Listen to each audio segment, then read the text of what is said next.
My YouTube family, आप सभी का स्वागत है। तो फ्रेंड्स, आप सभी को मेरी लाइफ की ओर से और मेरे पूरे परिवार की ओर से होली की ढेर सारी शुभकामनाएं और आप सभी के जीवन में भी रंग भरे हो, यही उम्मीद करती हूँ। तो फ्रेंड्स, चलिए मैं सबसे पहले होली अपने इष्ट के साथ खेलती हूँ और मैंने थाल सजा लिया हुआ है। तो फ्रेंड्स, चलिए सबसे पहले मैं अपने भगवान के साथ फूलों की होली खेल लेती हूँ और उन्हें थोड़ा सा गुलाल भी चढ़ा देती हूँ।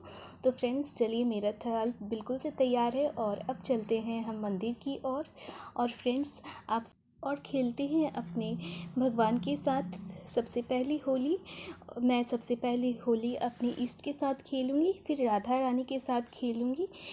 तो फ्रेंड्स, आप सभी भी आ जाइए और मेरी इष्ट के साथ होली खेल लीजिए। तो यहाँ पर मैं सबसे पहले मैं अपने इष्ट को फूलों की होली अर्पित कर रही हूँ और उन्हें थोड़ा सा गुलाल भी अर्पित कर रही हूँ, क्योंकि आज होली है तो बिना रंगों के तो बिल्कुल ही अधूरी होती है होली, इसलिए मैंने थोड़ा सा गुलाल भी रखा हुआ है। और उसके बाद मैं राधा रानी के साथ होली खेल रही हूँ यहाँ पर, और मैं उन्हें भी थोड़ा सा गुलाल अर्पित करूँगी। और यहाँ पर मैं सभी के साथ होली खेल रही हूँ, क्योंकि आज तो सभी के साथ होली खेलना चाहिए और सभी के साथ मैं यहाँ होली खेल रही हूँ फ्रेंड्स। और आप भी मेरे साथ होली खेलिए भगवान के साथ। इनके साथ खेलने में बहुत ही अच्छा लगता है फ्रेंड्स। तो आप सभी भी मेरे साथ ऐसे होली खेल लीजिए।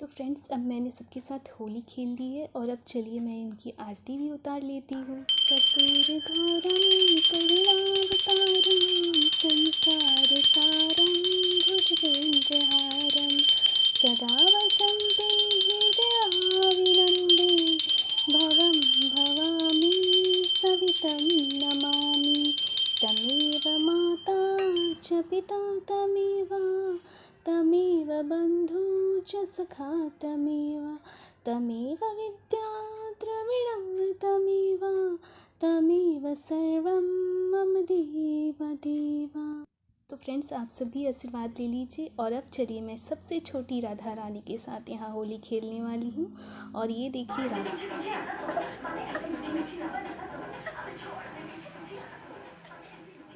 यहाँ पर मैं अपनी राधा रानी के साथ भी होली खेल ली और मेरी राधा रानी तो बहुत खुश है गुलाल लगाकर। ये देख लीजिए आपकी इसकी खुशी।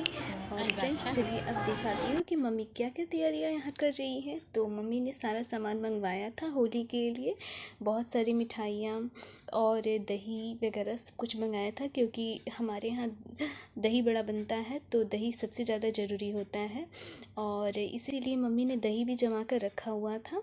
और फ्रेंड्स, यहाँ पर मम्मी दही बड़े भी बना चुकी हुई हैं और बस उसकी पूरी सी तैयारी कर रही हुई है, उसमें दही मिला रही हैं दही बड़े में। मैं इसका कभी और आपके साथ इसका वीडियो शेयर कर दूंगी। और फ्रेंड्स, मम्मी इसी तरीके से दही बड़ा बनाती है, बहुत ही अच्छा दही बड़ा बनाती है। और आप सभी भी बताइएगा कि दही बड़े कैसे बने हैं मेरे, और आप किस तरीके से बनाती हैं वो भी कमेंट में ज़रूर बताइएगा। और मम्मी इसमें ऊपर से नमक डाल रही थी, क्योंकि उन्होंने पहले नमक नहीं डाला हुआ था, इसलिए वो ऊपर से ही नमक डालती हैं। और फ्रेंड्स, मम्मी तो आज बहुत कुछ बनाने वाली है और मैं सारा कुछ आपके साथ शेयर करने वाली हूँ। और फ्रेंड्स, हमारा दही बड़ा बन के बिल्कुल रेडी है। और अब चलिए देखती हूँ कि मम्मी और क्या बनाती हैं। तो मम्मी यहाँ पर छोले बना रही थी, आलू और छोले की सब्ज़ी बना रही थी। और उन्होंने देखा कि अभी इसकी ग्रेवी थोड़ी टाइट नहीं है, तो इन्होंने कहा कि एक सीटी में डाल देती हूँ इसमें, ताकि हमारा ग्रेवी अच्छा हो जाए। और फिर मम्मी यहाँ पर बना रही थी पुआ। हमारे यहाँ तो इसे पुआ ही बोलते हैं, और आपके यहाँ क्या बोलते हैं आप मुझे बताइएगा। ये आटे का या फिर मैदे का, दोनों का बनता है। तो मम्मी यहाँ पे उसकी तैयारी भी कर रही थी, और मम्मी हाथ से ही मिक्स कर लेती है, कोई और चीज़ों का इस्तेमाल नहीं करती है। तो ये देखिए कितने अच्छे तरीके से मम्मी ड्राई फ्रूट्स डालकर मिक्स कर रही थी, और बस ये भी अब तैयार है। तो अब मम्मी पुआ छान भी ले रही है यहाँ पर, क्योंकि हमारे यहाँ थोड़े से लोग आते हैं, तो बस उसी की वजह से मम्मी सब कुछ बनाती हैं। और यही एक ऐसा त्यौहार होता है जहाँ पर लोग एक दूसरे के यहाँ जाते हैं और खाते पीते हैं, तो बहुत अच्छा लगता है फ्रेंड्स। तो मम्मी सब कुछ बनाती है, थोड़ा थोड़ा करके सब कुछ बनाती है। और बस हमारा पुआ भी बस रेडी है, और यहाँ पर मम्मी पूड़ियों की तैयारी कर रही थी। और बस मम्मी बेल दे रही हैं, और हम उधर फ्राई भी करने में लगे हुए थे, क्योंकि एक अकेला आदमी सब कुछ नहीं कर सकता है। तो मम्मी कुछ कर दे रही थी, कुछ हम लोग कर रहे थे। तो सब कोई मिल बांट के काम करते हैं, क्योंकि आज बहुत सारा कुछ बनाना होता है, तो एक अकेला आदमी नहीं कर पाता है इतना काम। तो सभी हाथ बटा के एक दूसरे का काम कर रहे थे, क्योंकि बहुत सारे डिशेज आज हम लोगों ने बनाए हुए हैं। और फ्रेंड्स, इधर मैं नमकीन की भी तैयारी कर रही थी, तो मैंने इधर काट के रखा हुआ था, और मैं इसे बस फ्राई करने जा रही थी। तो मैंने सोचा इसका भी एक क्लिप डाल देती हूँ, और बस ये भी अब मैं फ्राई कर ही ले रही हूँ इधर में। तो यहाँ पर मैं फ्राई ही कर रही थी, और क्योंकि फ्रेंड्स नमकीन भी अच्छा लगता है, मतलब सब कुछ थोड़ा थोड़ा बनाने से बहुत ही अच्छा लगता है इस होली पर। तो बस मैं यहाँ पर वो भी फ्राई कर रही थी, और ये भी मेरा बस रेडी ही था। और इसके बाद मैंने सोचा कि कुछ मीठा भी बना लेती हूँ, तो मैंने मीठे में भी गुलाब जामुन बनाया था। मैं उसकी कभी और रेसिपी आपके साथ शेयर कर दूँगी। तो यहाँ पर मैंने गुलाब जामुन भी फ्राई किया हुआ है, और उधर साइड में मैंने चाशनी की भी तैयारी साथ साथ कर दी हुई थी। और यहाँ पर मैंने गुलाब जामुन अच्छे से थोड़े से लाल कर लिए हुए थे, क्योंकि थोड़े लाल ज़्यादा हो जाते हैं तब जाकर वो अगर चाशनी में जाते हैं ना, तो उसका कलर बहुत ही अच्छा आता है। तो यहाँ पर मैंने चाशनी भी तैयार करके रखा हुआ था। और गुलाब जामुन तो मीठा कुछ ना कुछ तो होना ही चाहिए था। बाहर से तो बहुत सारे आए थे, पर मैंने खुद भी घर में थोड़ा बहुत बना लिया था। और यहाँ पर मम्मी बना रही है चिकन, क्योंकि होली के दिन चिकन हमारे यहाँ बनता ही है। तो पापा को भी बहुत पसंद है, तो सभी को ही पसंद है। तो मम्मी बस यहाँ चिकन भी बना रही थी, और मम्मी थोड़ी बहुत होली भी खेलना स्टार्ट कर दी थी, जो कि मैं आगे वीडियो में आप सभी को दिखाने वाली हूँ। तो बस मम्मी यहाँ पर चिकन बना रही थी, और बस वो अब और थाली लगाने वाली है सभी के लिए। तो चलिए दिखा देते हैं कि थाली में मम्मी ने क्या क्या रखा हुआ है। और जो जो बनाया हुआ था मम्मी ने, सारा कुछ मम्मी ने थाली में सजाया हुआ था। तो आप सभी भी बताइएगा कि कैसा मम्मी ने सब खाना बनाया हुआ है। और फ्रेंड्स, मम्मी की भी ओर से आप सभी को ढेर सारी हैप्पी होली। और अब चलिए दिखाती हूँ मैं कि मम्मी ने कितना सारा होली खेला। तो फ्रेंड्स, मैं आप सभी को यहाँ छोड़े जा रही हूँ होली की मस्तियों के साथ, और बहुत सारे आप सभी को होली की बहुत अच्छी अच्छी क्लिप देखने को यहाँ मिलेगी। तो आप सभी पूरा देखिएगा वीडियो। और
फ्रेंड्स, आज का ब्लॉग कैसा लगा मुझे कमेंट बॉक्स में ज़रूर बताइएगा। और एक बार फिर आप सभी को हैप्पी होली। और जो नए चैनल पर आए हैं वो सब्सक्राइब कर लीजिएगा और बेल आइकन को दबाना